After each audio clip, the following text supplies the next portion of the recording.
Oke, halo semuanya. Eh, Hari ini kita akan melanjutkan pelajaran yaitu bentuk kepemilikan. Nah, seperti yang udah saya bilang di video yang sebelumnya, jadi sebisa mungkin tonton dulu yang itu ya untuk bentuk kepemilikan. Bentuk kepemilikan itu ada 3 dan tapi untuk online class kali ini kita cuma belajar 2 dulu.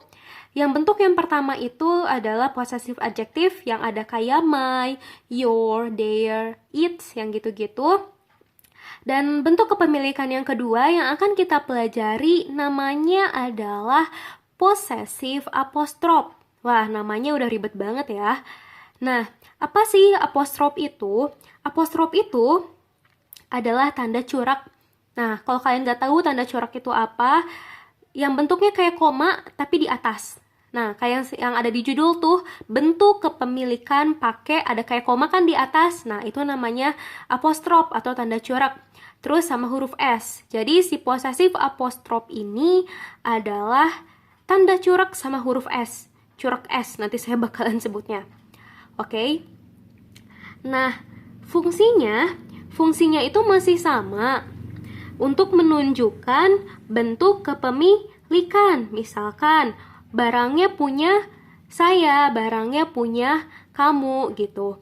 Terus apa bedanya sama yang udah kita pelajarin? Jadi biasanya si tanda itu tuh, tanda corak S itu nempelnya itu di nama orang yang punyanya gitu. Kalau nggak nama orang, ya nempel di orang yang punyanya gitu. Maksudnya gimana? Nah, biar jelas langsung kita lihat aja ya ke contoh-contohnya di sini. Yang pertama, coba kita lihat si Budi. Nah, kalau kalian lihat di situ ada gambar ya, terus nah si orang itu namanya itu Budi. Dan bukunya itu adalah punya Budi. Nah, kalau kita mau bilang nih, bukunya punya Budi, maka kita tulis dulu nama Budinya, terus si tanda corak sama huruf S-nya itu nempel ke si nama Budinya. Jadi kayak yang di contoh itu tuh yang warna biru, jadi Budi's book. Kayak gitu. Bedakan ya, kalau misalkan kita pakai bentuk yang sebelumnya nih, yang udah kita pelajarin, maka bukan Budi's book, tapi jadi his book. Karena yang punyanya kan dia ya, terus dianya laki, berarti pakainya yang his. Tapi kalau di bentuk kepemilikan yang ini, yang tanda corak sama S itu, nah, namanya tetap disimpan nih, nama si Budinya tetap ada. Nah, terus si tanda corak S-nya nempel di nama si Budi gitu. Misalkan contoh lainnya ada namanya, bentar ya. Oke, contoh yang kedua udah saya tulis. Ada pulpen. Pulpennya punya siapa? Punya Nining. Nah, berarti si tanda corak sama S-nya harus nempel ke si nama orang yang punyanya, yaitu Nining. Nah, yang di atas juga sama. Ada buku nih. Bukunya punya siapa? Punya Budi. Oke, berarti si tanda corak sama S-nya itu nempel ke nama orang yang punyanya, yaitu Budi. Gitu. Mudah-mudahan clear ya. Nah, yang berikutnya itu kita pindah ya ke gambar selanjutnya. Masih sama nih, cuman kita ganti gambar ya. Sekarang nama orangnya itu adalah Elisas. Nah, es krim punya Elisas. Tuh lihat, Elisasnya lagi bawa es krim ya.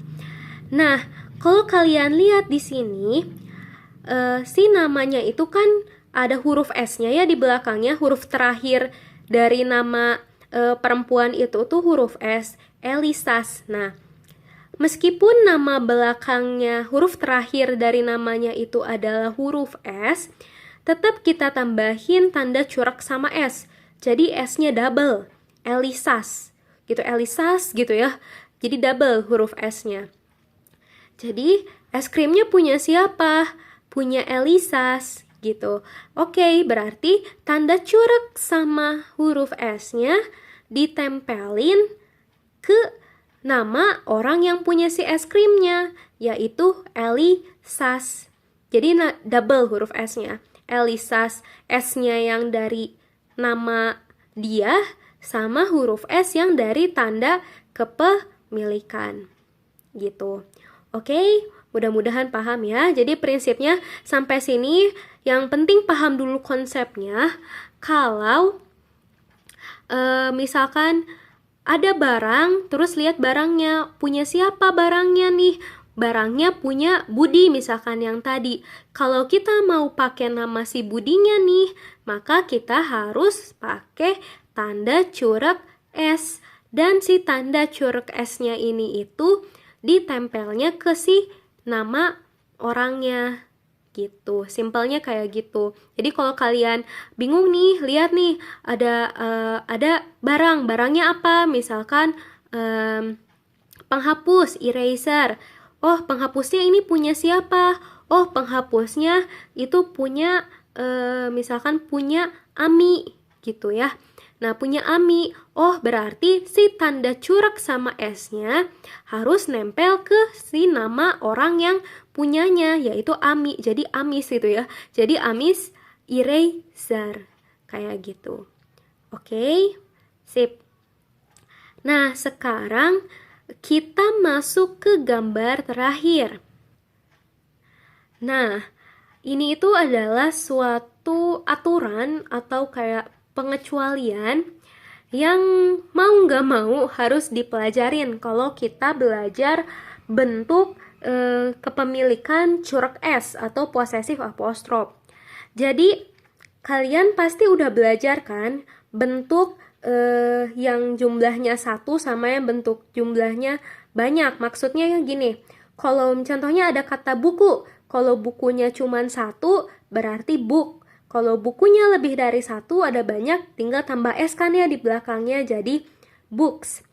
Contohnya kata ini student. Student itu artinya siswa ya. Kalau siswanya cuma 1, maka jadi cuman student. Di belakangnya nggak ada huruf S. Tapi kalau studentnya lebih dari 1, ada banyak, maka ditambah huruf S di belakangnya.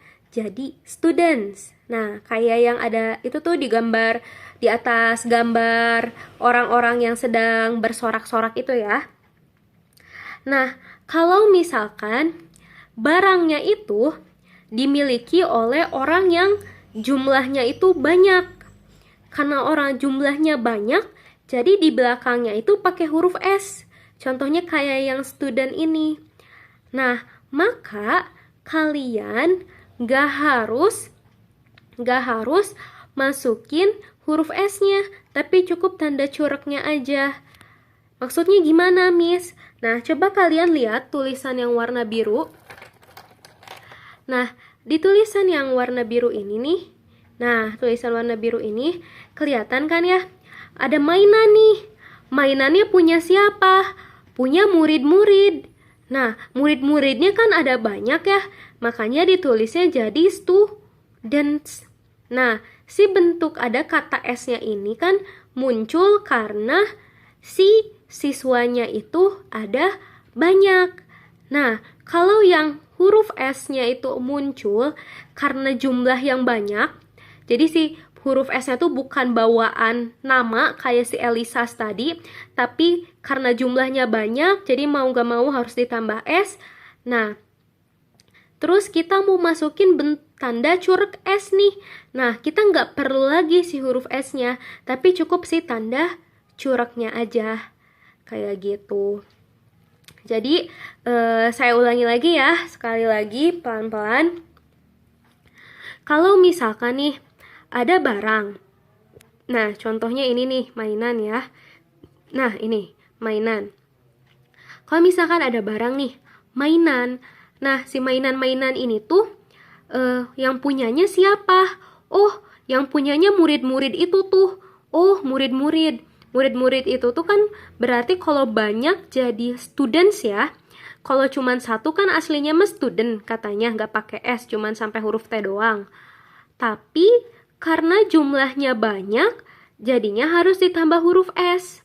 Nah, kalau misalkan si pemiliknya itu kayak gini, kata bahasa Inggrisnya, jadi ada tambahan huruf S di belakang, dan tambahan huruf S-nya ini tuh akibat bentuk yang karena jumlahnya banyak gitu ya, jadi harus ditambah huruf S. Maka kalau kita mau pakai tanda ini nih, corak S ini, kalian gak perlu pakai huruf S-nya lagi, tapi cukup tanda coraknya aja gitu. Oke. Nah, untuk materi yang ini, yang penting kalian paham dulu konsepnya. Kalau kalian mau pakai bentuk corak S atau possessive apostrof, pokoknya nempelnya itu ke nama si pemiliknya atau yang punyanya gitu. Contohnya kayak tadi cara pikirnya, coba misalkan ada kertas. Kertasnya punya siapa? Oh, punya Lisna misalkan. Berarti kita tinggal tambah corak S-nya di nama orang yang punyanya, yaitu Lisna. Jadi Lisna's paper gitu. Contoh lagi, misalkan ada ada piring. Piring itu plate. Plate ada piring. Nah, kita tulis ya. Misalkan di sini piring, plate. Oke, ada piring nih, plate. Sorry kalau tulisannya jelek. Nah, terus siapa yang punya piringnya? Oh, yang punya piringnya itu namanya misalkan Rini. Yang punya piringnya namanya Rini. Nah, berarti kita tinggal masukin si tanda corak sama S-nya ini, atau nama bahasa Inggris ribetnya gitu ya, possessive apostrophe ini, ke nama orang yang punyanya, atau yaitu Rini. Jadi Rini's plate gitu. Yang penting paham dulu konsep yang ininya. Terus lagi contohnya, misalkan ada spidol. Spidol itu bahasa Inggrisnya marker. Nah, markernya atau spidolnya punya siapa nih? Oh, spidolnya punya Daniel. Nah, berarti si tanda corak S-nya nempel ke si nama orang yang punya markernya, yaitu siapa? Daniel. Jadi, Daniel's marker, kayak gitu. Oke, mudah-mudahan paham ya. Sampai sini dulu.